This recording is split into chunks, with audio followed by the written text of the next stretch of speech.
नमस्कार दोस्तों, आपका स्वागत है अपनी YouTube चैनल PFP में। आज हम डॉक्टर लाल पैथलैब्स के बारे में बात करने वाले हैं। स्टॉक अपने ऑल टाइम हाई से 35% करेक्ट हो चुका है, तो क्या ये मौका है, क्या हमें निवेश करना चाहिए या फिर स्टॉक और ज़्यादा नीचे जा सकता है? तो ऐसी सिचुएशन में हमारी रणनीति क्या होनी चाहिए, इसके बारे में आज हम चर्चा करने वाले हैं।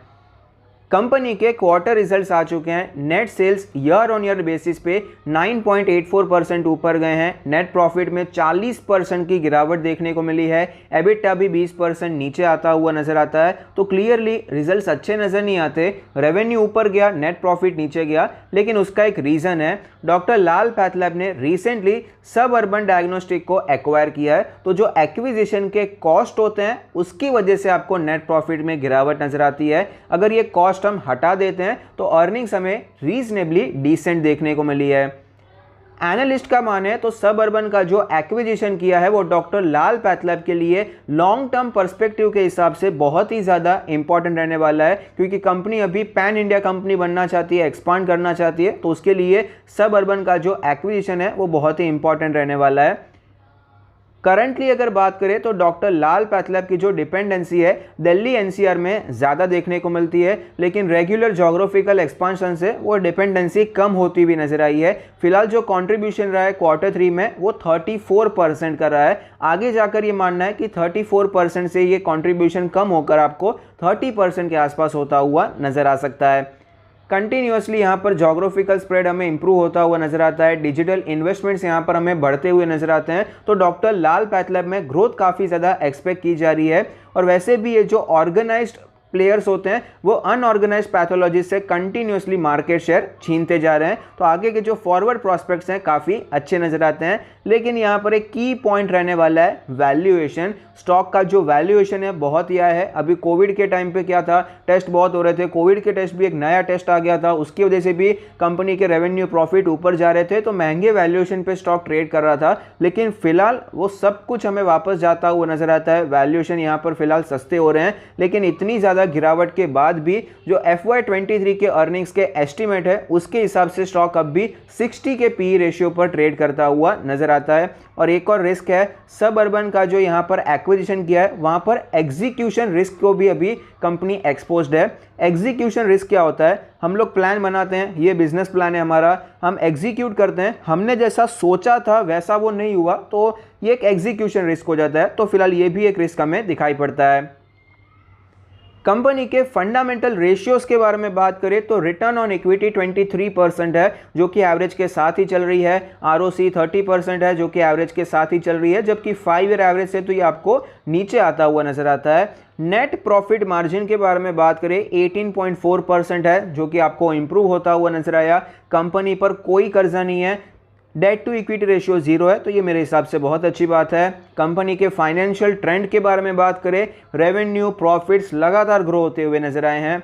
कंपनी के शेयर होल्डिंग पैटर्न के बारे में बात करें तो टोटल प्रमोटर होल्डिंग है 55.23%, जिसमें से कुछ प्लेज नहीं है। म्यूचुअल फंड 3.34%, ये 6.5% से कम होकर अभी 3.5% हुआ है। अदर DII 3.24%, आपको पता ही होगा LIC ने भी स्टेक लिया है, तो ये अदर DII में आ जाता है। FIS 25.45%, इन्होंने भी 3% के आसपास का अपना स्टेक रिड्यूस किया है। रिटेल कैटेगरी के बारे में बात करें 12.75% का स्टेक है। इसमें भी जो प्योर रिटेल होता है 2 लाख से कम निवेश करने वाला, वो अप्रॉक्सीमेटली आपको 5.5% के आसपास नजर आता है। उनका स्टेक आपको ग्रेजुअली इंक्रीज होता हुआ नजर आया है।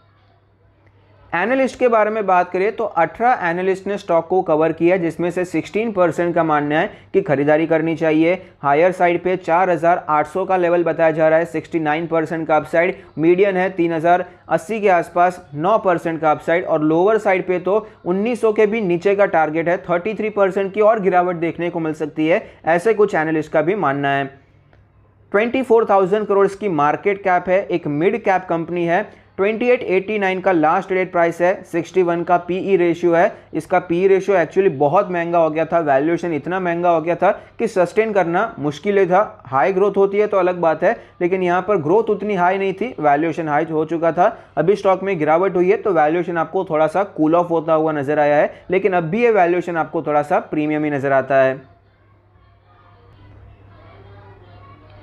स्टॉक के चार्ट पर हमें क्लियरली पता चलता है कि स्टॉक हमें 4000 प्लस के लेवल से फिलहाल ये 3000 माइनस के लेवल पे ट्रेड कर रहा है। आप देख पाएंगे अक्टूबर, नवंबर, दिसंबर यहाँ पर इसने कंसोलिडेट किया, एक बेस बनाने की कोशिश की थी।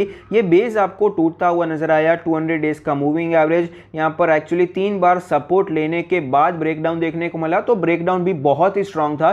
कंटिन्यूसली स्टॉक नीचे आया, वहां से एक रिकवरी देखने को मिली और जो रेजिस्टेंस का लेवल था वहीं से आपको ये वापस रिटर्न होता हुआ नजर आया। तो स्टॉक में वीकनेस है, उसमें कोई डाउट नहीं है। स्टॉक अपने सारे मूविंग एवरेज के नीचे ट्रेड कर रहा है। 20 डेज के मूविंग एवरेज ने तो पहले ही क्रॉसओवर कर लिया था, आज 50 डेज के मूविंग एवरेज ने भी क्रॉसओवर कर दिया है। डेली RSI 32 है, स्टॉक में वीकनेस बहुत ज्यादा है। वीकली चार्ट के बारे में बात करें तो आप देख पाएंगे वीकली कैंडल भी आपको बहुत ही ज्यादा वीक देखने को मिलती है। ये जो कैंडल है इसमें हमें क्लियरली पता चलता है सेलिंग प्रेशर कितना ज्यादा है। हाई लो कुछ है ही नहीं, जहां से ओपन हुआ सीधा नीचे जाकर क्लोज हो गया है। यहां से रिकवरी आई थी, आप देख सकते हैं ये ग्रीन कैंडल हमें देखने को मिली, पॉजिटिव मोमेंटम था लेकिन टिक नहीं पाया। फिर यहाँ पर हमें शुरुआत देखने को मिली और इसका जो क्लोज हुआ है ये आपको लास्ट ग्रीन कैंडल के नीचे नजर आता है। तो वीकनेस ज़्यादा है, इसीलिए यहाँ पर हम कुछ मिड टर्म के लिए भी करने के बारे में नहीं सोच सकते हैं। मिड टर्म पोजिशनल रेट भी लेने के बारे में फिलहाल के लिए नहीं सोच सकते। वीकली RSI 37.43 है, काफ़ी ज़्यादा वीक है, ओवरसोल्ड कैटेगरी में जाता हुआ नजर आता है। 100 वीक्स के मूविंग एवरेज पर फिलहाल ये स्टॉक ट्रेड करने की कोशिश कर रहा है।